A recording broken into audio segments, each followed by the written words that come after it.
Well done, Traveler and Paimon.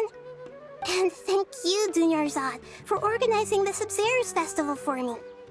I'm sorry, who are... Dunyarzad! You're okay! Oh, don't scare us like that! Oh, Traveler Paimon. I have something amazing to tell you. I just had a dream, and I saw Nilou performing the dance of Sumeru.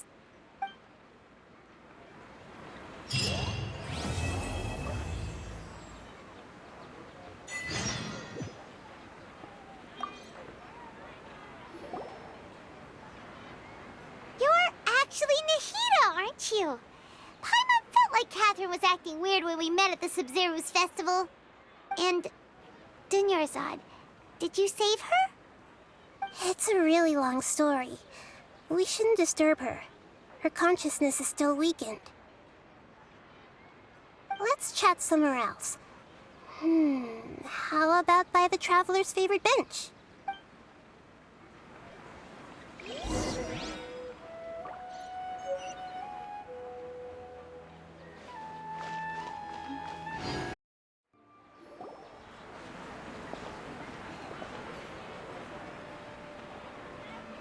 Let's talk about Dunyarzad first.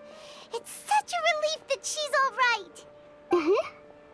After we parted on the last day of the Sumeru Festival, I left the city and saw what the Traveler had described. Among the countless dreams, I found one that was growing fainter and fainter. This proved my suspicion.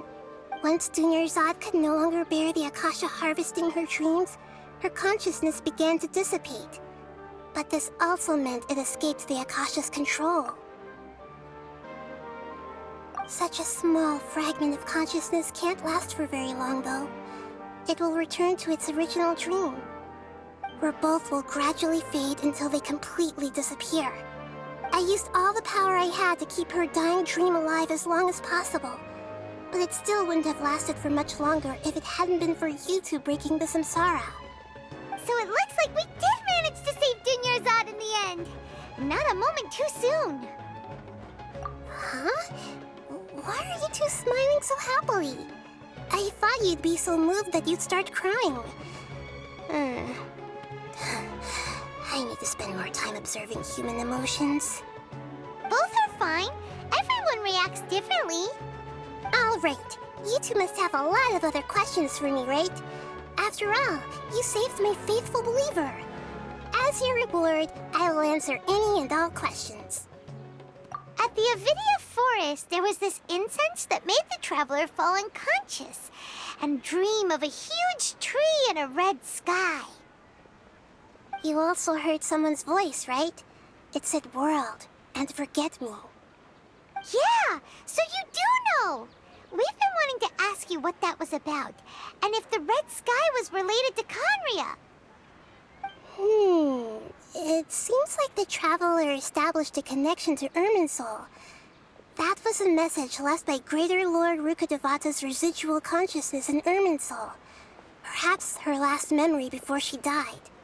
As you two probably know, Greater Lord Rukkhadevata disappeared after the disaster in Khaenri'ah. The timings of these events do line up, so your suspicions are reasonable. A message from Greater Lord Rukkhadevata? We thought it was from King Deshret. King Deshret? That god who died even longer ago? Some present-day desert dwellers still worship him. You probably just heard some of their conspiracies. Okay, so what does the message mean? I still haven't managed to decipher it. Even the Akasha isn't currently capable of doing that. Greater Lord Rukkhadevata's residual consciousness in Irminsul seems to be contaminated with something that has a very dangerous aura to it. Many devoted scholars go mad as soon as they connect their consciousness. I've warned the Academia about this many times, but people still keep falling victim to it. But I believe this is the key to saving Irminsul. That's why I've kept trying to decipher it. So the tree in the vision was Irminsul? Oh, Tighnari also said that Irminsul is sick.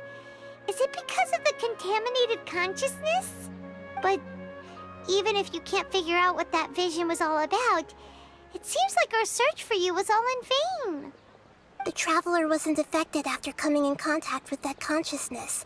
I've never seen anyone like that. With you here, we may have a chance at deciphering it. No, we must decipher its secrets. I've already eliminated all other factors that might affect Irminsul. This is the only one left. This puzzle has life and death at stake. It could determine Irminsul's fate, as well as Tevat's. To be accurate, I'm using the Akasha as a medium to occupy Katheryne's consciousness. How did you do that? Poor Katheryne. Does this mean you can also occupy other people's consciousnesses? Theoretically, I can enter anyone's mind as long as they're wearing their Akasha terminal. The Akasha is the legacy of Greater Lord Rukkhadevata. As Lesser Lord Kusanali and the first Akasha terminal, my consciousness has always been linked to the Akasha. I've always respected my people's free will, so I've never actually occupied their consciousness. When necessary, I just borrow this bionic Snezhnayan puppet. Hold on. Did we just learn some deep, dark secret? So Katheryne is... No wonder Paimon felt something was off about her. What about your own body? Why do you need to borrow other people's? Don't you live in the sanctuary of Surasthana? That story begins a long time ago. After Greater Lord Rukkhadevata disappeared, the sages found my newly born self and took me back to Sumeru. At that time, I was young and weak. The sages kept me in the sanctuary of Surasthana, ostensibly for the sake of protecting me. But I've hardly heard from them since. However, I do understand that they had hoped to find Greater Lord Rukkhadevata instead of me, a symbol of her passing. So, the sages basically put their new Archon under house arrest? How dare they!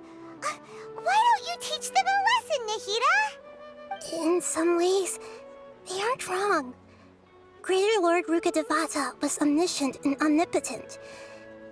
Even after her death, the Akasha is still empowering this nation. And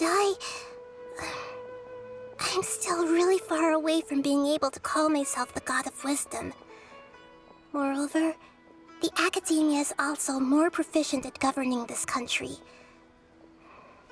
My existence has little meaning. Yeah, you got a lot of believers. Just look at the Sub-Zero's festival. Everyone who showed up truly loves you. Thank you for the kind words. But I honestly don't need physical freedom as long as I can connect my consciousness to the Akasha. Trying to find a way to save Irminsul is my life's mission and top priority. I will work on that, and try to live up to being a deity in the meantime. Every once in a while, I will also take up the duties of the God of Wisdom and enlighten a lost soul here and there. Doing all that should be enough. There's never been any big problems with the Academia's governance of Sumeru. This is the first time I've seen them step out of line.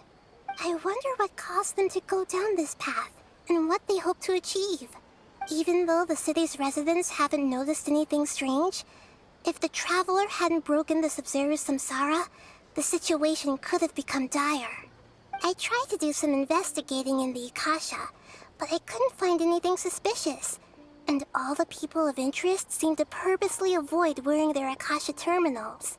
I think they're deliberately trying to hide something. Oh, that reminds Paimon. In Gandharvaville, there was a sage who had invited Katheryne to join some kind of project. Could it be related? Regardless, I need to first investigate the sage's motives, make things right, and punish them if needed. But I'll have to be discreet, or they'll see me coming. You mean how the Akasha stops you from having dreams? Yeah, it's been such a long time. No one's noticed something's up? It's not that no one noticed. It's more like no one cared. Ultimately, it's all rooted in the sage's misdirection. Misdirection? The sages convinced everyone to believe that being unable to dream is a sign of rationality and wisdom. Not dreaming is a badge of honor in Sumeru, even if the truth is that their dreams are being reaped by the Akasha. With their propaganda in place, the sages can maximize their use of the Akasha to facilitate their research. Besides, Greater Lord Rukkhadevata must have created the Akasha in the hopes that it could be used to its full potential. That's why I've never come out strongly against this. Anyway, the perspective advocated by the sages drowned out any voices of doubt. By now, even those who never use Akasha terminals find it too shameful and embarrassing to talk about their dreams. Got it. I hope my answers were satisfactory, seekers of knowledge. To be honest, maintaining Dunyarzad's fading dream took a lot of mental energy. I think I may need to rest for a while. Oh, and you don't need to worry too much about the sage's activities for now. The Akasha won't be able to conduct another project on the scale of the Sumeru Samsara in the immediate future. Go and get some sleep. Leave everything to us. What a relief. This is truly the most exhausting birthday I've ever had. Traveler? Paimon? Why am I here? Do either of you know? Maybe you were sleepwalking. You know you can't wake up a sleepwalker. We happened to walk by, so we thought we'd wait for you to wake up. I see. Huh. I should visit my maintenance personnel sometime. Oh, I'm fine. I better go. Thank you.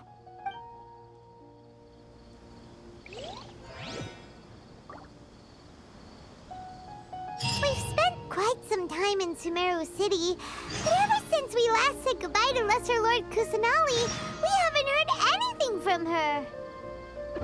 Oh, we can't just keep waiting around like this. Let's go find Katheryne and pick up some work so we can at least keep ourselves busy.